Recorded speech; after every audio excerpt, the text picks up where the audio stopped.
آپ جانتے ہیں کہ یہودیوں کے جسم سے، باڈی سے بدبو کیوں آتی ہے؟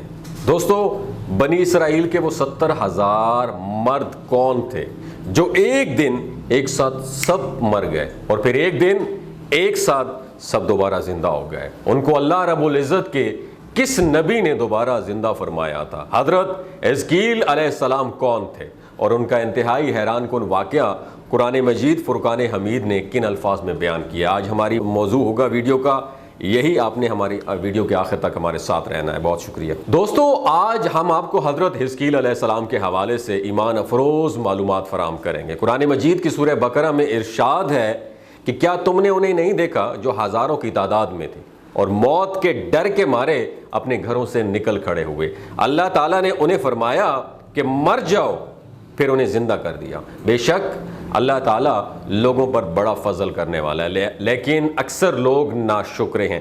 دوستو، یہ جو ترجمہ میں نے سورۃ بقرہ کی آیت کا آپ کے ساتھ شیئر کیا ہے، اللہ رب العزت نے اس آیت مبارکہ میں حضرت حزقیل علیہ السلام کی قوم کی طرف اشارہ فرمایا ہے۔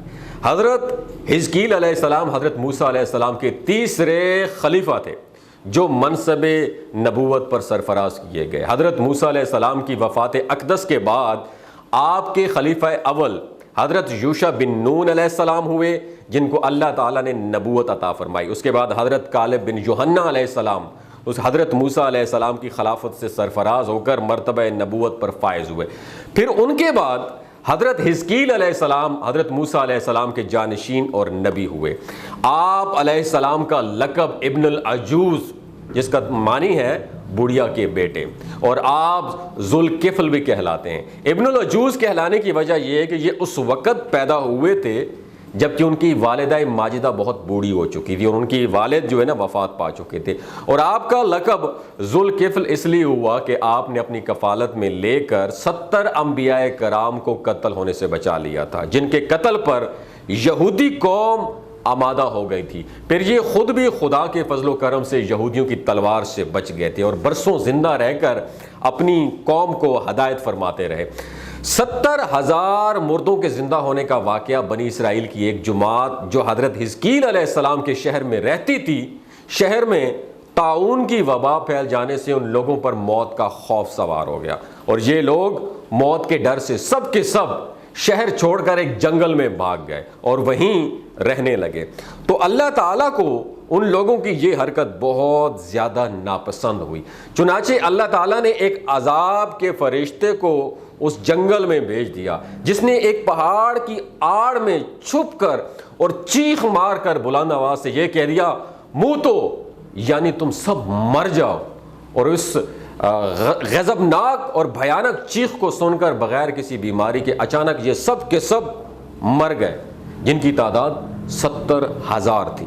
ان مردوں کی تعداد اس قدر زیادہ تھی کہ لوگ ان کے کفن و دفن کا کوئی انتظام نہیں کر سکے اور ان مردوں کی لاشیں کھلے میدان میں بے گور و کفن 8 دن تک پڑی پڑی سڑنے لگیں اور بے انتہا تعفن اور بدبو سے پورے جنگل بلکہ اس کے اطراف میں سراؤنڈنگ میں بھی بدبو پھیل گئی۔ لوگوں نے ان کی لاشوں پر رحم کھا کر چاروں طرف سے دیوار اٹھا دی، یعنی چاروں طرف سے دیوار تعمیر کر دی تاکہ یہ لاشیں درندوں سے محفوظ رہ سکیں۔ کچھ دنوں کے بعد حضرت حزقیل علیہ السلام کا اس جنگل میں ان لاشوں کے پاس سے گزر ہوا تو اپنی قوم کے 70,000 انسانوں کی اس موت ناگہانی اور بے گور و کفن لاشوں کی فراوانی دیکھ کر رنج و غم سے ان کا دل بھر آیا۔ آپ دیدہ ہو گئے اور باری تعالیٰ کے دربار میں دکھ برے دل سے گڑ گڑا کر دعا مانگنے لگے کہ یا اللہ، یہ میری قوم کے افراد تھے جو اپنی نادانی سے یہ غلطی کر بیٹھے کہ موت کے ڈر سے شہر چھوڑ کر جنگل میں آ گئے۔ یہ سب میرے شہر کے باشندے ہیں، ان لوگوں سے مجھے محبت تھی، مجھے انس تھا اور یہ لوگ میرے دکھ درد کے اور دکھ اور سکھ کے شریک تھے۔ افسوس ہے کہ میری قوم ہلاک ہو گئی اور میں یہاں پہ اکیلا رہ گیا۔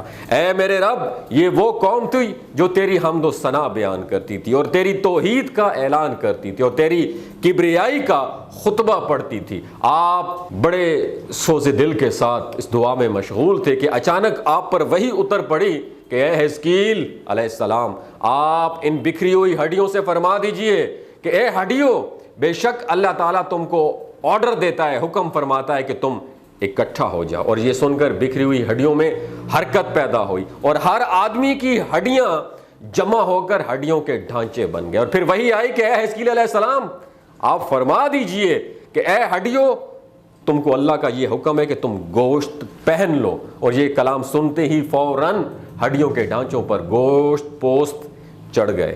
پھر تیسری بار یہ وحی نازل ہوئی کہ اے حزقیل علیہ السلام اب یہ کہہ دو کہ اے مردو خدا کے حکم سے تم سب کھڑے ہو جاؤ۔ چنانچہ آپ نے یہ فرما دیا تو آپ کی زبان سے یہ جملہ نکلتے ہی 70,000 لاشیں ایک دم کھڑی ہو گئیں۔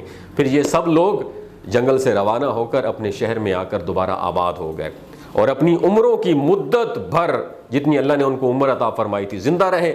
لیکن ان لوگوں پر اس موت کا اتنا نشان باقی رہ گیا کہ ان کی اولاد کے جسموں سے سڑی ہوئی لاش کی بدبو برابر آتی رہی، اور یہ لوگ جو کپڑا بھی پہنتے تھے وہ کفن کی صورت میں ہو جاتا تھا، اور قبر میں جس طرح کفن میلا ہو جاتا تھا ویسے ہی میلا پن ان کے کپڑوں پر نمودار ہو جاتا تھا۔ چنانچہ یہ اثرات آج تک ان یہودیوں میں پائے جاتے ہیں جو ان لوگوں کی نسل سے باقی رہ گئے۔ ناظرین، یہ عجیب و غریب واقعہ قرآن مجید کی سورہ بقرہ میں خداوند قدوس نے بیان فرمایا ہے۔ دوستو، اللہ رب العزت بڑی قدرت کاملہ اور بڑی شان و عظمت اور مقام والا ہے۔ اس نے قرآن مجید فرقان حمید میں ایسے ایسے واقعات ارشاد فرمائے ہیں جنہیں سن کر انسان کی عقل دنگ رہ جاتی ہے اور انسان بے ساختہ پکار اٹھتا ہے کہ اللہ اکبر۔ ہم صرف قرآن کو ثواب کی نیت سے پڑھتے ہیں۔ اگر آپ کو قرآن کبھی ترجمے اور تفسیر کے ساتھ پڑھنے کا موقع ملے تو یقین مانیں کہ آپ کو بہت کچھ سیکھنے کا موقع ملے گا، ایکسپیرینس اور ایکسپوجر بڑھ جائے گا۔ آپ نے بنی اسرائیل اور سورۃ بقرہ کتنی مرتبہ پڑھی ہوگی لیکن اس انداز سے نہیں پڑھی ہوگی کہ اللہ آپ سے کہنا کیا چاہتا ہے، اللہ آپ سے کون سا وہ کام اس دنیا میں لینا چاہتا ہے۔ اگر آپ کو کچھ تھوڑا سا بھی سیکھنے کا موقع ملا ہوگا اس ویڈیو سے، دوسروں کے ساتھ ضرور شیئر کیجئے، ہو سکتا ہے کسی کی زندگی اللہ تعالیٰ اس ویڈیو کے ذریعے بدل دے۔ اپنا اور اپنے ساتھ جڑے رشتوں کا خیال رکھیے گا۔ اللہ حافظ۔